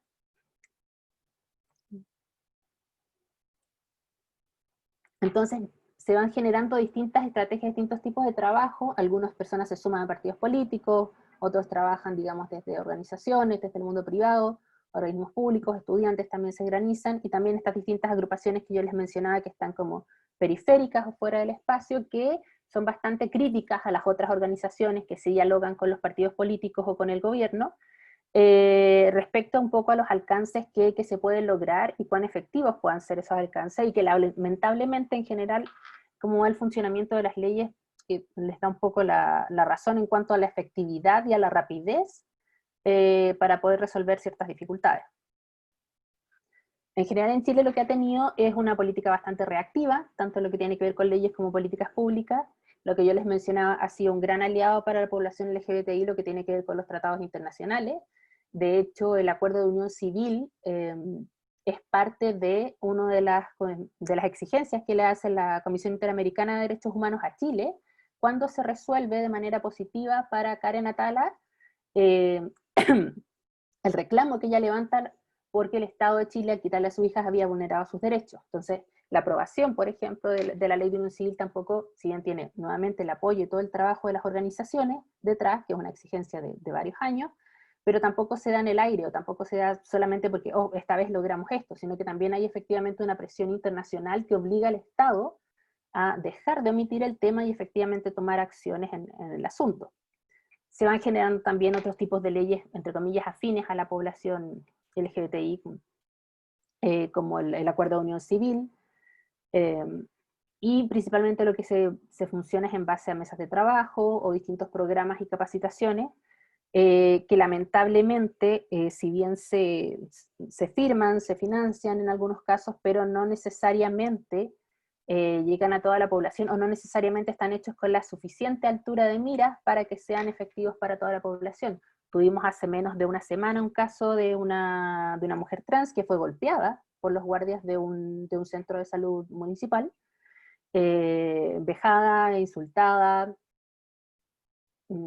dada su condición, digamos, de mujer trans. Entonces, tenemos por una parte el compromiso del Estado contra la discriminación, pero tenemos por otro lado, y eso pasa también en el espacio privado, sobre todo con grandes empresas, que ese compromiso no llega hasta el trabajador, la trabajadora que está cara a cara, por ejemplo, en este caso, recibiendo a las personas para poder acceder a un servicio, para poder acceder a un trabajo, o en este caso, para poder acceder a una atención de salud. Entonces tenemos por un lado el discurso, pero que sin embargo las situaciones de discriminación se siguen reproduciendo. Entonces, dentro de los principales desafíos para poder generar una alianza, digamos, que sea positiva entre el trabajo legislativo que se puede realizar y lo que van levantando los distintos movimientos, es poder pasar de lo que tenemos ahora, por ejemplo, la ley antidiscriminación, que es la simple protección post-vulneración, a una política de prevención que entienda la no discriminación como un aporte y un pilar para el desarrollo de las sociedades. Hay bastantes estudios internacionales que han logrado incluso cuantificar cuánto pierde un país, por ejemplo, en Producto Interno Bruto, cuando tiene situaciones de discriminación, cuando tiene, por ejemplo, baja participación en otro espacio, digamos, cuando tiene baja participación de las mujeres en los espacios laborales, o sea, incluso, o cuánto gasta en salud mental, o cuánto ahorraría si tuviera, que no tenemos una educación sexual integral que lograra bajar las tasas de infecciones de transmisión sexual respecto, por ejemplo, a tener que hacer un tratamiento de VIH, tener que mantener, digamos, como organismo estatal, un tratamiento de VIH para toda la población que se encuentra en esa situación. O sea, incluso si lo veamos tanto de la perspectiva de los derechos humanos como de la perspectiva más economicista que pudiéramos encontrar, de todas maneras es siempre más beneficioso para el Estado y evidentemente también para sus ciudadanos tener una política de prevención que tener una política post-vulneración. En el caso, por ejemplo, de la ley antidiscriminatoria, la ley que está todavía vigente, tenía como una parte de las grandes dificultades que si la persona denunciaba, era la víctima en este caso, quien tenía que probar que había sido discriminada, cuando en la mayoría de las otras situaciones legales similares es quien es acusado, quien tiene que probar que no discriminó. Tenía también la dificultad de que la multa que se le pasaba a la persona o al organismo que había discriminado iba para el Estado, y no para la persona que había sido víctima de discriminación, y que además si esa persona no lograba probar que había sido víctima de discriminación, quien denunciaba recibía una multa por hacer, entre comillas, una denuncia falsa.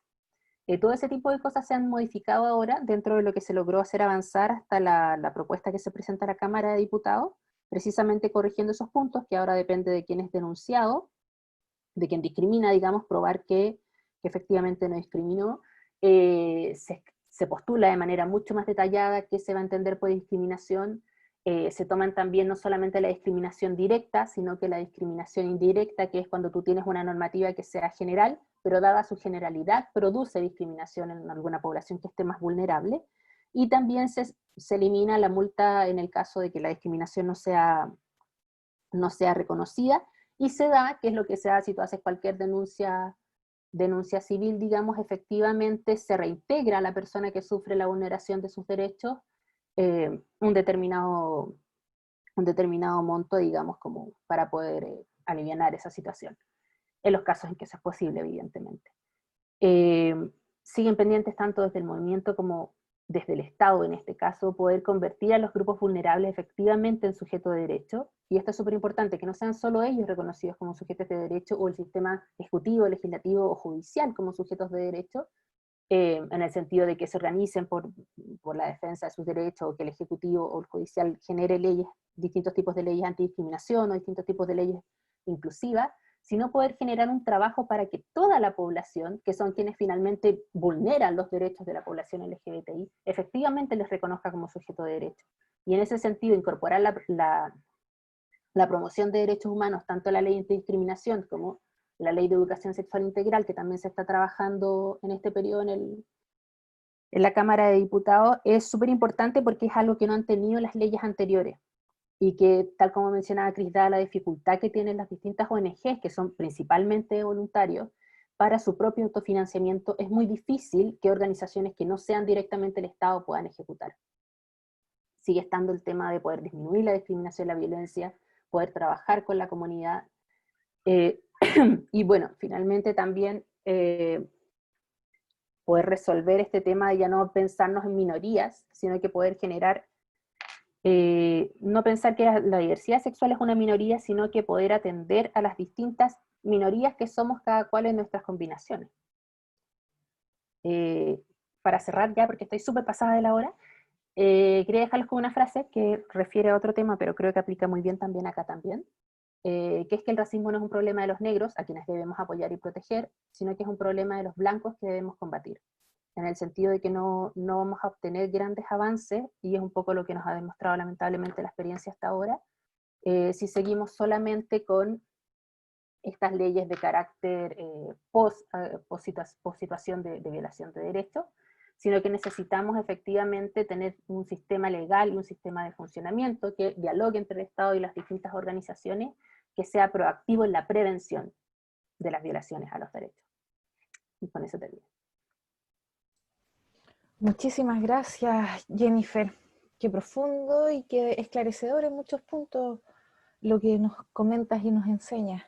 Hay una pregunta en el chat de Romina que consulta si ya no se habla sobre discriminación arbitraria. A ver, ay, perdón. Se sacó el concepto de discriminación arbitraria porque se hizo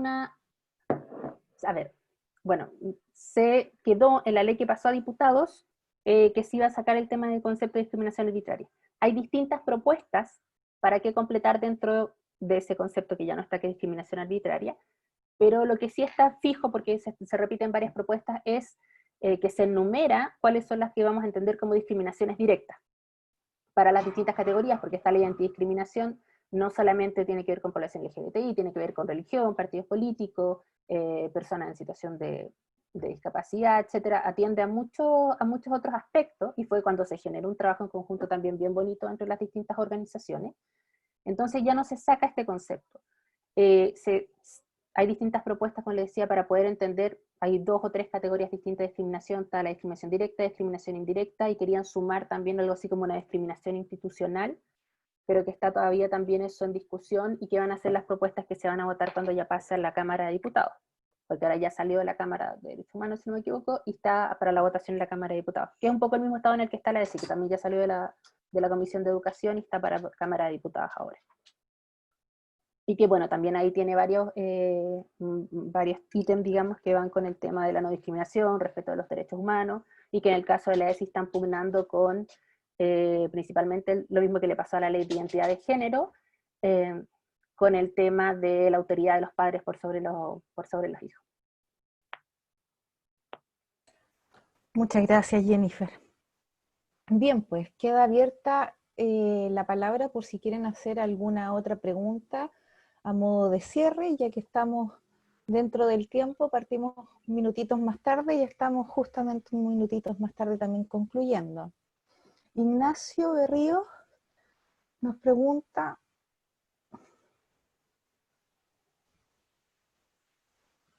¿Cómo se podría abordar este tema en el área educacional de manera tal de poder concientizar el tema? Eso como que cabría para los tres expositores, ¿no? Los tres expositores también han direccionado con lo que tiene que ver la educación. Jennifer, si quieres contestar esta pregunta. A ver, yo creo que lo principal sería, pensando también un poco lo mismo que les comentaba, cómo ha estado la discusión hasta ahora, poder recordar, si lo quisiéramos hacer de lo formal, uno, tratados internacionales, en particular Tratado de los Derechos del Niño, y dentro de eso el concepto de que esto parte también como el respeto a la identidad, la expresión de la afectividad, el acceso a información, parte también dentro de los derechos sexuales y reproductivos, que son una bajada al área sexual, reproductiva y afectiva de la Declaración de Derechos Humanos. Entonces no estamos haciendo un favor a la comunidad, no estamos quitando la autoridad de los padres, por ejemplo, que es lo que siempre cuesta dentro del sistema educativo, sino que estamos reconociendo los derechos del niño a ser escuchados, a ser parte de la discusión sobre los temas que les interesan, porque ya veíamos los casos de discriminación que se daba dentro de los colegios, como el bullying escolar, que ha tenido pésimas consecuencias en algunos casos, con suicidios, etc. Y también de la expulsión de distintas personas del establecimiento educacional, principalmente, y hay quienes suelen ser más víctimas, que son las personas trans, tanto hombres como mujeres, pero mucho más las mujeres trans. Entonces, poder hacer ese reconocimiento de no recuerdo el concepto exactamente, pero como la autonomía creciente de niñas y adolescentes, Sí. para poder efectivamente instalar estos temas.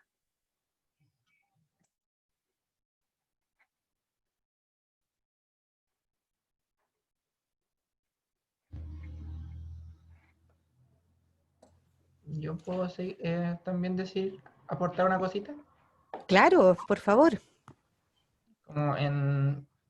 como para ir como complementando. Algo que puede ser como importante para justamente abordar estos temas, que con este tema me imagino que te refieres a diversidad/disidencia sexual en el área educacional. Una cosa que lo que tendemos a hacer es a generar como, no sé, pues la típica respuesta cuando se hacen capacitaciones o en colegios, se conversa con personas en colegios que quieren incluir estos temas, es como, no sé, hacer la semana de la diversidad, o el día de la diversidad, como en el fondo como hacer el taller como sobre diversidad o sobre disidencia. Y, y termina siendo como básicamente muchas veces como saludos a la bandera, como dicen, ¿no? Como una acción como icónica para decir que se está haciendo algo, pero ¿qué pasa en el fondo? ¿Hay cambio? ¿No hay cambio? Entonces como que una de las cosas que yo creo que es importante como para poder abordar estos temas es que quizás ir despegándonos un poco de esa visión como, ¿cómo se dice? No es icónica, es espera, es que se dice, en inglés hay una palabra para eso, pero es como hacer como una acción tipo como para como poder como dejar contenta como, o demostrar que, y después el resto del tiempo no se transversaliza. Es como que es como cuando se habla en una instancia particular de diversidad sexual y después el resto del tiempo no se habla. Es como que yo hiciera una clase de historia universal, y en una clase hablara de las diversidades sexuales, pero sabiendo que es una cosa como que es transversal, que está ahí, que ha estado presente, entonces como eso, quizá la invitación a poder como más bien hacerlo parte de. Otra cosa muy importante es que para que estos cambios se den, las personas deben ir cuestionando como los procesos como heteronormativos y cisnormativos como que sostenemos todos sin querer muchas veces, para poder empezar los cambios desde adentro.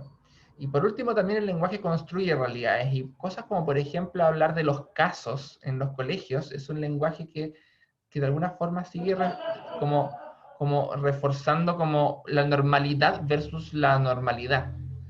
Y que hasta hace muy poco tiempo yo también utilizaba esas palabras, pero he leído unas autoras que me han iluminado como por ejemplo ese tipo de cosas, también es positiva como a la hora como de abordar la diversidad. No abordarla como caso, no abordarla como la semana especial, no abordarla como la situación que tú puedes como compartimentalizar y aislar como con seguridad, para que de alguna forma como que no llegue, como que no se como que no se expanda por todas partes, ¿no? Y yo creo que justamente como que eso es lo que una forma como de abordar, como evitar como la compartimentalización y pensar más bien en una transversalización.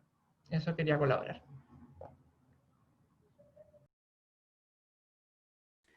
Muchas gracias, Cris.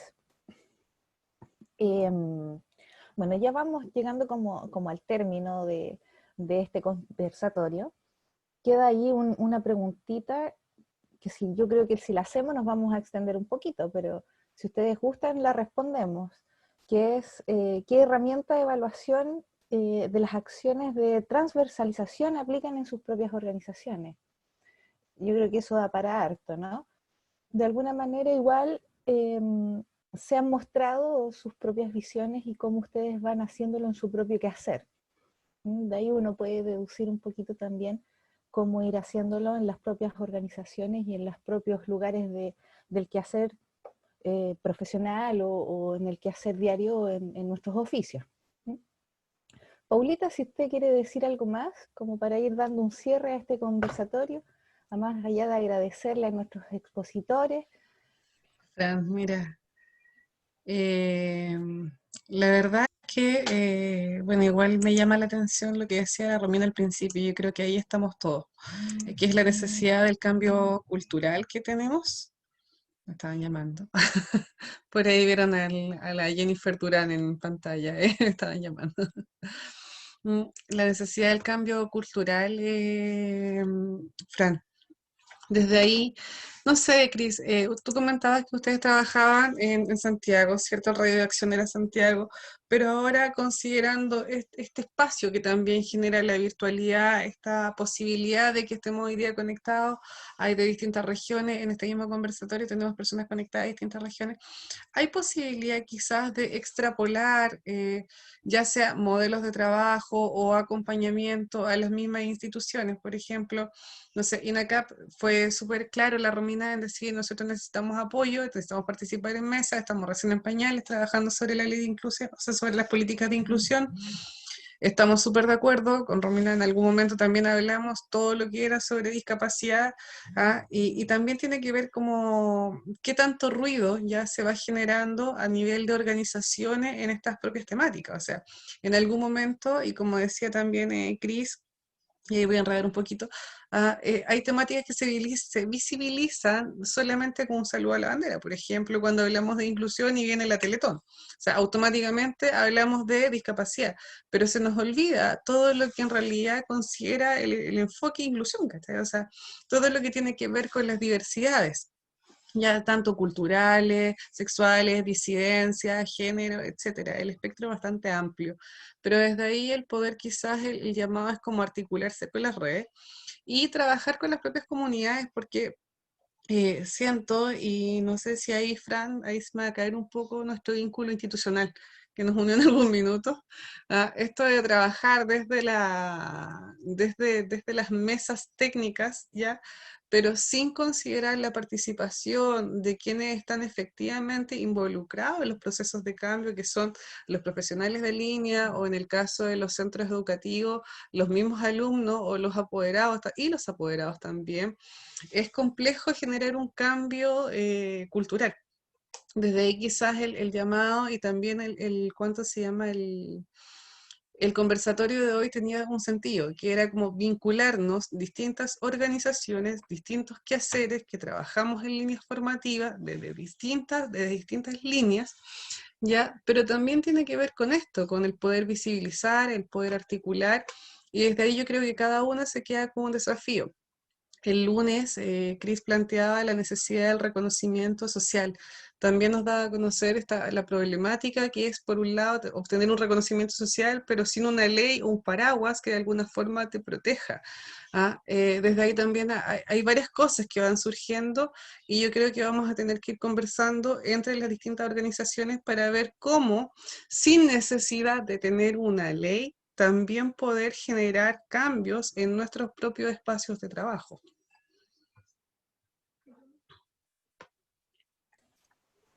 Justamente, hacia allá quería como apuntarlo en el hecho de ir dando un poco de conclusión a esto, que en definitiva nosotros, cada uno de nosotros, en su individualidad, dentro de su propio quehacer, dentro de donde se desempeñe, en las áreas que sean, tener una actitud inclusiva, tener una actitud de respeto, de aceptación hacia la diversidad. Todos somos diversos, todos somos distintos, pero todos somos parte de lo mismo, ¿no? Entonces, para allá habría que apuntar siendo como puntas de flecha en este camino y lleno de desafíos que de alguna manera estamos construyendo entre todos. Tal como señala Cris, o sea, el lenguaje crea realidades, nuestras creencias crean evidentemente las realidades en donde estamos y donde nos desarrollamos. Así que más bien el desafío también es de individual y ir haciendo poco a poco en lo que cada uno de nosotros hacemos, ir instalando justamente el respeto hacia la diversidad, hacia la visibilidad y hacia todos nosotros.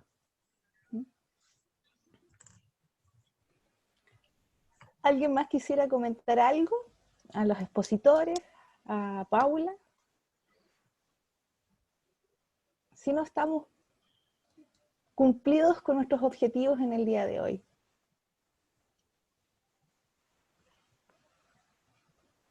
Romy, Jenny.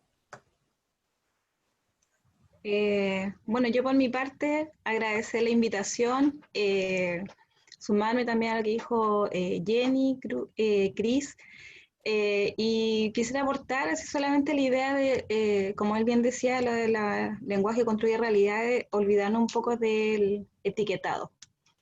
Dejar de etiquetar permanentemente porque somos una cultura constante que necesitamos darle etiqueta a todo, categoría a todo, y simplemente esto tiene que, como dice la mayoría, fluir o convivir. No hablaríamos de inclusión si todos pudiéramos convivir dentro de nuestras diversidades. Así que por mi parte, agradecida. También muy interesante, me gustó mucho los dos expositores. Voy a tratar de comunicarme por ahí también con alguno de ellos. Ahí está el sentido. Aprovechar, exactamente. Así que yo muy contenta. Muchas gracias. Gracias, Romy. Bueno, de mi parte, sí, también agradecer nuevamente la invitación y la asistencia de quienes han estado el día de hoy en este conversatorio y sobre todo subrayar lo que mencionaba Cris y lo que mencionaba Francisca, de que más allá de las leyes que tengamos o no tengamos, porque es un proceso lento y las leyes siempre van atrás de las necesidades, Exacto. Buscar estrategias, generar alianzas que nos permitan efectivamente poder combatir la discriminación, poder trabajar en pro de la inclusión en sus distintos espacios para que efectivamente todas estas iniciativas o estas intenciones, tal como decía Cris, no sean un saludo a la bandera, digamos, una actividad de un día, de una semana, de un diario mural en el caso de los colegios, sino que pasen a ser un trabajo transversal en los distintos establecimientos educacionales, los lugares de trabajo o las oficinas públicas, etc. Muchas gracias, Jenny. Bien, pues los invito, chiquillos, si Cris no quiere despedirse o algo, a activar sus cámaras para que podamos tomarnos una foto de esta actividad y podamos vernos todas las caritas de la participación en este conversatorio. Conservatorio. Ahí por ahí apareció Paula. Hola, Hola, Paula. Orellana. La Betina La también por ahí. Camila, la Cata. La Cata, mira. La Qué Cata es bueno como Chris verlas. Lover ahí. Ahí está Josephine, qué La bueno que pudimos Marcela. verte un poquito. La Marce, Ivania, Carolina, Beatriz, la Paula también está por ahí. No. La Ivania tiene fotos presenciales con diploma en mano, ahora todo en formato digital, virtual, así que un abrazo, Ivania.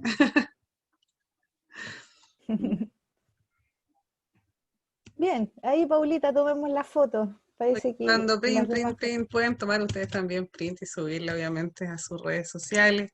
Esperamos poder tener otra jornada de otras temáticas también que sean de interés, obviamente vamos a ir trabajando, haciendo una ruta ahí de trabajo. Con INACAP ya estamos en conversaciones para poder hacer algo un poco grande, porque esta vez sabíamos que iba a ser algo muy pequeñito, pero en noviembre ya queremos hacer algo mucho más grande, así que ahí tenemos que pensar bien. A lo mejor cambiamos el foco, Romina, el tema, no sé. Hoy día surgen otras visiones también y que sería bueno ir incorporando a las actividades que también tenemos de difusión y de sensibilización en conjunto. Cris, muchas gracias por tu aporte. Jenny, también muchas gracias. Romy, saludos ahí a Tatiana, que es la jefecita que nos autoriza y el estar presente. Y cariños a cada una de ustedes, que estén muy bien. Paula Rojas, te veo ahí en pantalla. Me falta. ¡Uy! Están separadas con la María Elena. De cariños mil a todas y muchas gracias obviamente por la participación. Voy a estar subiendo el video a redes sociales para que ustedes lo puedan compartir con quienes no se pudieron conectar. Así que ahí estamos, nos estamos mirando. Nos vemos en una próxima oportunidad. Que estén muy Que estén muy bien. bien.